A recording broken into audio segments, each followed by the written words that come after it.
So now you know what to do for 2-week websites. You know what to do for VIP days. If you haven't watched those videos, go back and check. They're just 1 or 2 posts ahead of this one. And now you need to know how to manage your calendar when you are doing those things or talking with those potential clients, right? That's what I'm going to talk about in this video. And I'm going to share a template with you that you can pop into your project management system and use for free. So you can follow along with this video if you would like. But before I dive into that and share the link, my name is Caitlin. I run Launch the Damn Thing. I am a Squarespace educator and web designer, longtime graphic designer. I've been around this biz for a long time, and I have lots of thoughts and tips to share with you about all the things and mistakes I have learned and how I will hopefully help you jump through those hoops so you don't have to make those same mistakes yourself. All right, let's dive in. There are a couple of bits and pieces that you need to have in place before you get to the free template I'm about to show you and walk through with you. And that is to first know how much you're charging for all of your services, because you can't really have a goal of how much of that service you want to book in a year without knowing how much you're going to get for each one. And no, your price doesn't have to be the same all year for you to have some sort of goal that you're working towards, but you need to know what the minimum is. So if you haven't watched it yet, go back and watch the pricing calculator template overview video here, because I'm going to walk you through how to use my template. It is in my shop. You can purchase it. It's just a Google sheet, but it does all the math for you with just a couple of fields that you have to plug in yourself.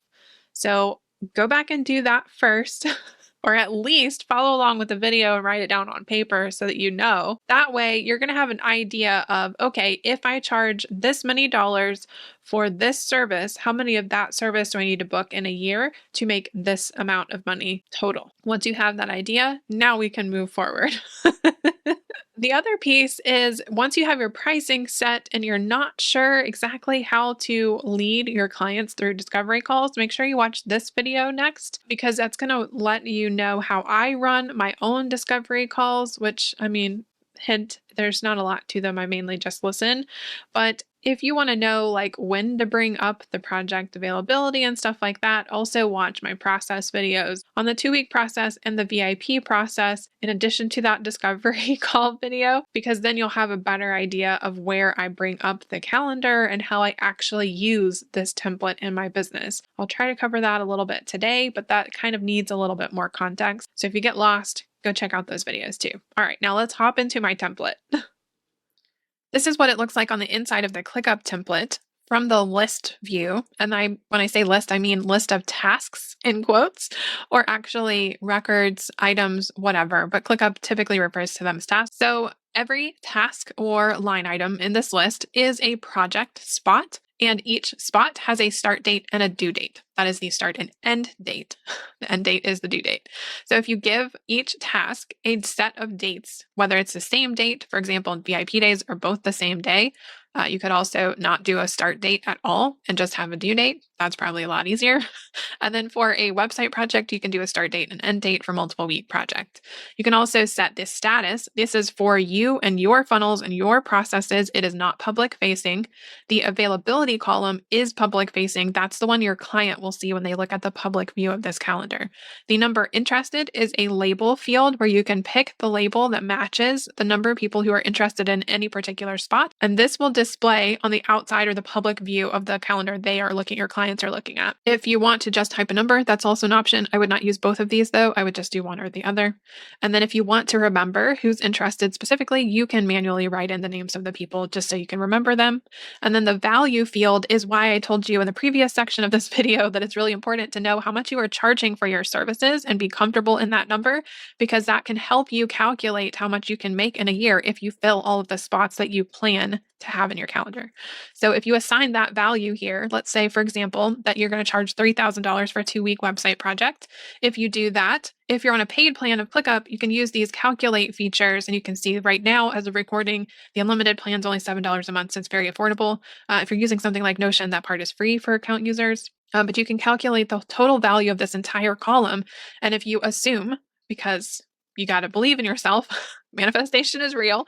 So if you assume that you're going to book all of these spots for the entire year, then you'll actually have a calculated value of what you are capable of earning for the whole year based on that information. So I filled out this template with pre-filled fake information so you can see how it actually functions. If you want to delete all of that, of course, you can hover over next to this column kind of header field and click that. It'll select everything in this list, and then you can hit the archive or delete button in this kind of multitask toolbar thing that pops up at the top. So if you want to mass get rid of a bunch of it and start fresh, that's totally fine. Otherwise, it's just going to be easier for you to edit what's already here. A few things to note though, before we get that far into it. There are 3 views in this template. This one is the list or table view. The My Project Calendar view is an unfiltered, it shows all the data calendar view for you in particular, because you can also in ClickUp sync up your Google/Zoom, whatever calendar. So you can see your actual events on this too. And that is helpful for when you have a meeting, for example, and they're like, I want to put a VIP day on November 27th. And you're like, actually, that's not a great day because I know that I have a dentist appointment or something that day. And so all I have to do is click that task and drag it to the next day and put it on a different day. And that will appear on their version of their calendar as well. So again, there are no filters on this calendar view, which means that anything that has a date in this view will show up in this view for us because nothing is being filtered out. Nothing is being removed, essentially, is what I mean. In the public project calendar, however, there are 2 filters here. So that is going to make sure that this calendar for your clients is never going to display more than 6 months of due dates for them, which basically just means they're never going to be able to see your availability past the next 6 months from whenever they are looking at this calendar. That is a relative date. And that's why it says where due date is this quarter, or not and, due date is next quarter. It's filtering out anything that does not fall within those parameters, which basically means if they tag through this, they're not going to be able to see any information in June because that's past 6 months from when I'm recording this video right now. So that is something that is my personal preference because I don't like to be able to book more than 6 months out at this time because I don't know what I'm going to want to do in 6 months. Maybe I'm going to want to hop on a plane and go visit somebody. Maybe I'm going to want to go on vacation and I don't really want to be locked down to a service at that particular moment. And so this is my way of dealing with that. Now, when you initially get this template, it will not be shared with the public. So to share this template with the public, you will want to right click on the view title and then click sharing. When that pops up, you'll want to look at that first share link with anyone toggle and turn that on. It will give you these extra settings. If you want to allow people to open the tasks on Click without being invited as a guest or having edit permissions to this space, you can turn this toggle on too, and then click here where it says everything to choose what you're actually going to share with them. I prefer in this particular case to keep that off because I don't think they need to see anything on the inside of this task and I don't want to have to manage that. So this is exactly how I will use it. If for some reason you want to embed this list or this calendar on your website, you can also get the copy embed code from here with a simple click, and that will allow you to put it in an embed or in code block on whatever your website is, or even in a Dubsado form if you want to. Now, if we close that, we have those 2 things. You have now this little globe icon here, which is really minimal, and that is where you can go back to copy that public link again if you ever need it. Remember, you can put this link in a bunch of different places. You can put this link actually in your lead inquiry form. If you want them to see the availability before they pick a spot with a date picker, you can have your form redirect to a page, a secret page on your website that displays this calendar, either embedded or linked to it. That's something called a post submit in Squarespace or a redirect URL in Dubsado. You can also just link to it in the autoresponder email in a workflow or an automation. If you have an email that automatically goes out when anyone submits one of your forms, and this link could be in that email. So there's 3 different ways you can actually use this so that they can see your availability without actually seeing your personal calendar. Because I don't know about you, but I'm really just not digging the fact that people could see my hair appointments, my dentist appointments, my whatever appointment, just so they can pick a spot in my calendar. To customize this calendar just a little bit before you start handing it out to your actual clients, over here on the right-hand side, you'll want to click on Customize. Under that Customize drop-down menu, you're going to have some more options for the calendar itself, as far as like, how are the tasks colored? You can choose by status. So color tasks by is going to, if you're on a paid plan, allow you to color the background of the task. Right now it's gray because that's the status color for upcoming events. You can show the weekends or hide them. You can hide the hour grid lines. That's on the day view, most likely. You can fade tasks in the past. I turned that on. You can show your week numbers. That's over here on the left side of each row in the calendar. So people who give a shit about that kind of thing can have them. And you can always stay on this date. I encourage you to keep that turned off. and all of this other stuff is kind of irrelevant. So make sure that this toggle on is for start and due date. That is the dates of the project, so that is important. And if we go back here, you can also set which fields are visible in the calendar. So if we click that, we'll be able to set which custom fields we're going to be looking at here. So if you wanted, for example, right now, the only one that's preset is availability, and that is this thing here. So it's labeling whatever the result is. But if we also wanted to turn on the label for number interested, for example, and we look at this one, now it will also say the number of people interested and the availability of this spot. And that will let your clients know potentially there are two people vying for the same spot and they need to get their shit together more quickly if they want it. So we go back into fields and custom fields. So all of these I have turned off because those are not important for me on this particular template. But under custom fields, we have on the availability, that is this green label here, and the interested label, that is this kind of warm colored label here. And that's in a range from yellow to kind of a burgundy color, just to differentiate it between number interested and availability. And I don't need any of this other information to be showing in this view because this is the view that they are going to be looking at, not the view that I am going to be looking at.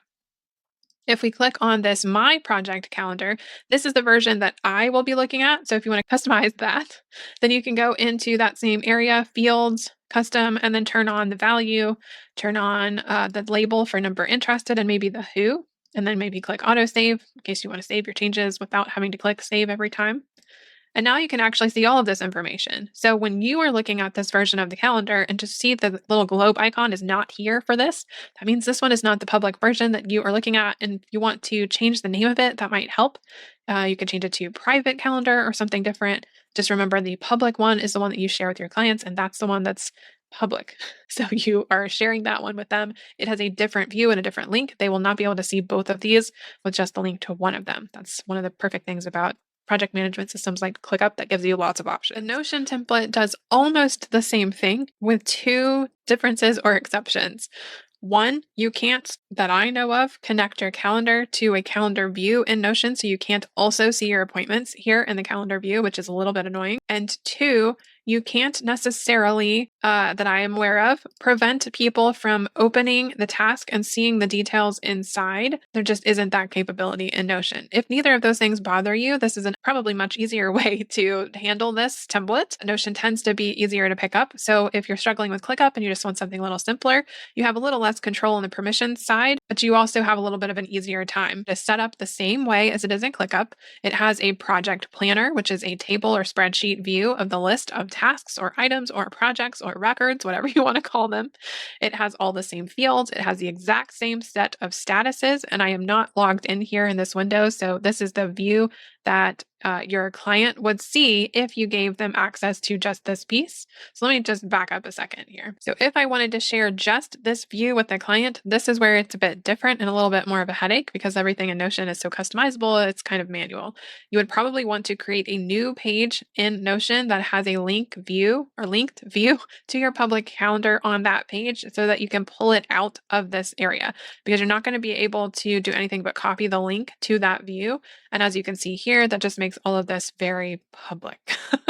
So that might look like creating an empty page and then doing linked view of database, clicking on this view.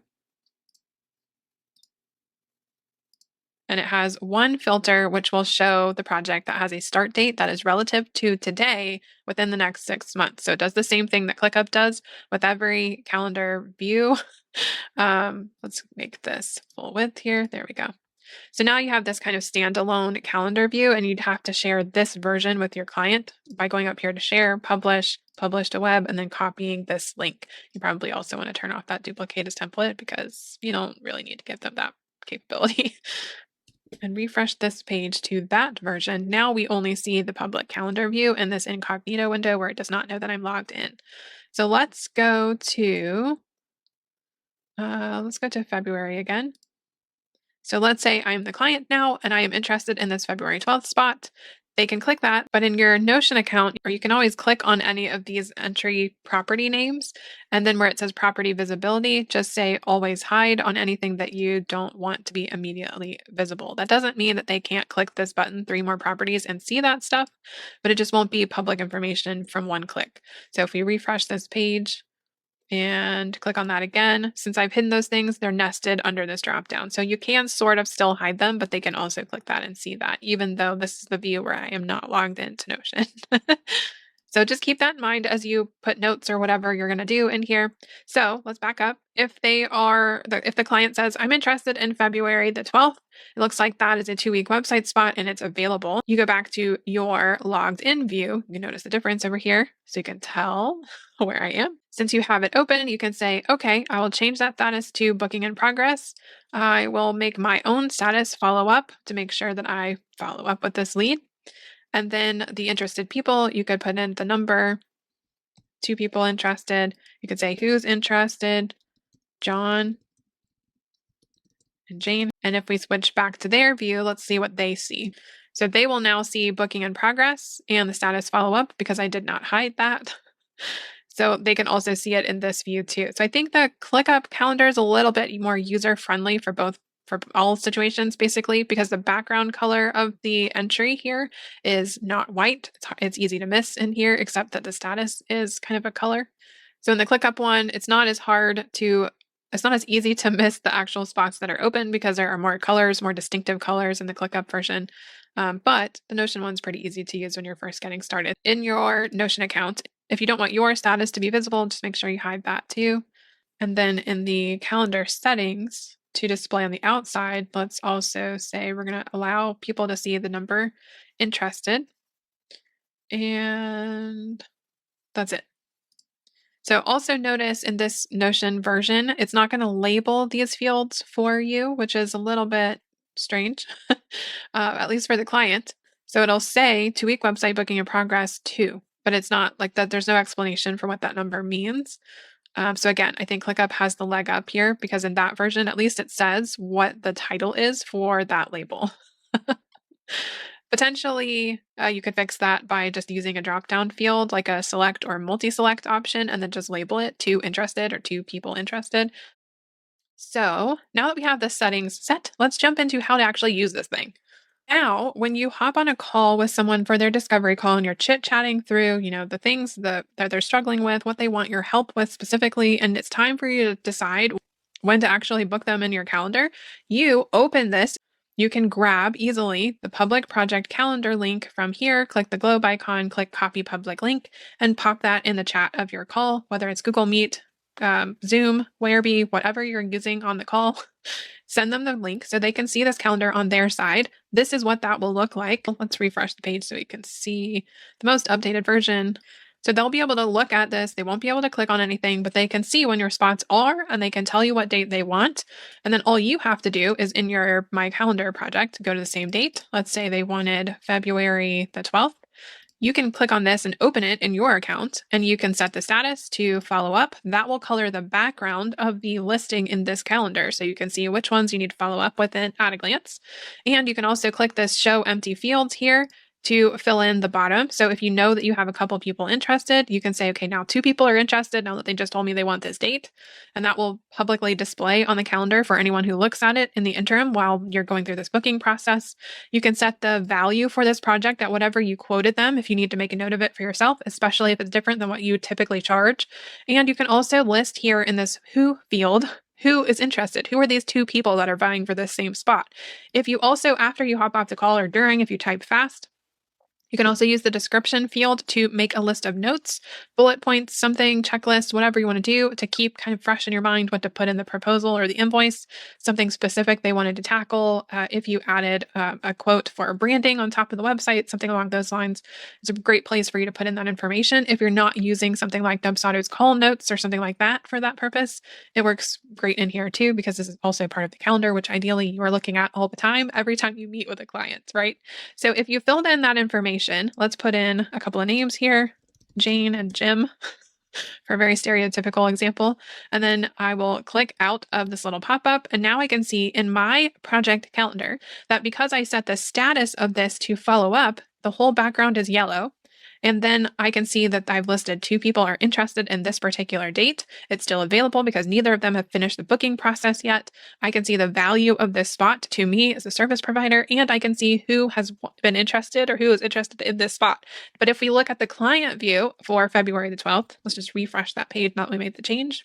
February the 12th is showing as the background color for the status that we gave it, but it's not telling them what the status is. It's not telling them who the people are that are interested, and it's not telling them the value of this spot. So they only see the most pertinent information.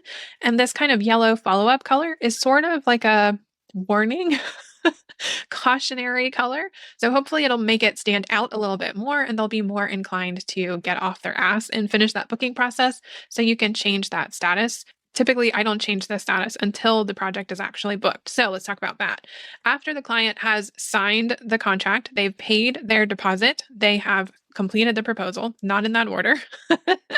You can come back into your project calendar and you can say, okay, now this spot is gone from available to booking in progress, and now it's gone from booking in progress to booked. So if we come back to this spot again and we refresh the page, anybody that looks at it after you change that status, we'll see 2 people are interested, but now it's booked. So you might also want to remember to clear this interested out. There we go. Number interested is still displaying, but nothing is there. And then availability is booked. So that's kind of how I keep up with it. Now, obviously, the caveat here is that it's manual. It's not tied to my CRM. It does not know what's happening in Dubsado. So everything that happens in here, I have to do, which is why I want to keep it very minimal. If you are going to use this number interested, then make sure you right click on the other one and hide the field. Let's keep things very simple for you. For this one that is booking in progress, let's say you had another discovery call with that person, and let's see what that date was. I think it was March 2. So if we changed that date on the call when we had that conversation with them, we opened up this entry and we were like, okay, now 2 people, let's say actually one person is interested in this, and booking is now in progress because we have sent them the paperwork. So if we go back to March, we can see that that has changed from 2 people to 1 because I just adjusted it. And the booking is in progress, which is different from the availability.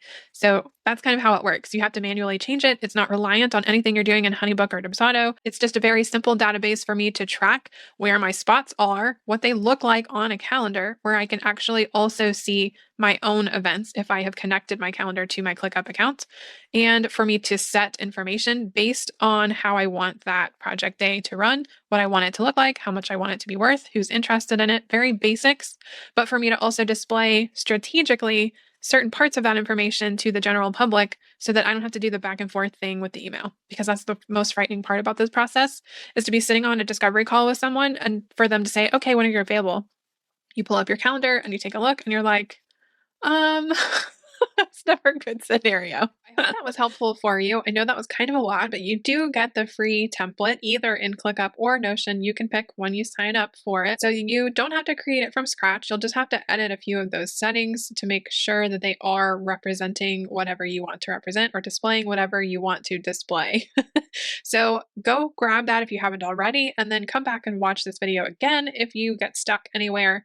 And hopefully that will help you actually feel like you have your shit together. Once you have your prices set with the pricing calculator and you have your projects mapped out for the year, you will know where all of your 2-week websites are in the year, how many you can take, how much you're going to charge, what you potentially can make if you fill all of those spots. Give yourself best practice at least a week in between every spot. For 2-week websites, because you will want that week to manage your blog, your social media marketing, your admin for your business, all kinds of other projects that you want to tackle, because we're all entrepreneurs and we have shiny object syndrome. I know, can't relate. So make sure you give yourself at least a week between each one at the very beginning. Otherwise, it's very likely that you will eventually burn yourself out, and use that time to manage your own business and your own marketing in between your client projects. And if you plan your year correctly, you can still take on 2 projects in a month, If you're doing the math on that, that means one project will start, you have a week in between, and then another project will start again before the month ends, which basically means you're doing about 1.5 projects per month that way.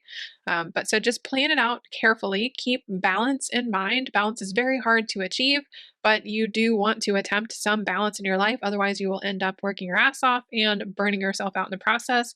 You do not want to overwork yourself to the point that you feel like burning down your business at some point. So, trust me when I say that's very important to give yourself time to breathe and catch up between projects. And also, if you have that week fitted in between projects, it'll be okay if a project has to go like a day longer than you were expecting or something like that. Or if their child got sick and you couldn't launch on the day you thought you would, those kinds of things. So just give yourself a little bit of wiggle room. That's what this template is for, to help you map it out for the year. And once you have it mapped out, share it with your clients when you're on discovery calls with them, so that you can have that easy, no back and forth email process where they're helping you pick dates. That is not a good client experience. So if you give them finite directions for what is available, they will pick from that, and that will allow you to predict your income better because you have finite spots to fill.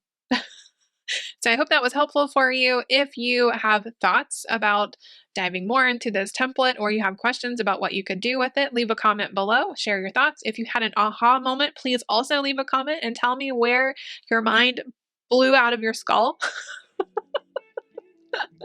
It took me a long time before I had anything like this set up in my business, and I don't know what I did before, but oh my God, I'm so thankful I have it now. So I will leave you with that. That's all for now. I will see you in the next video. Bye.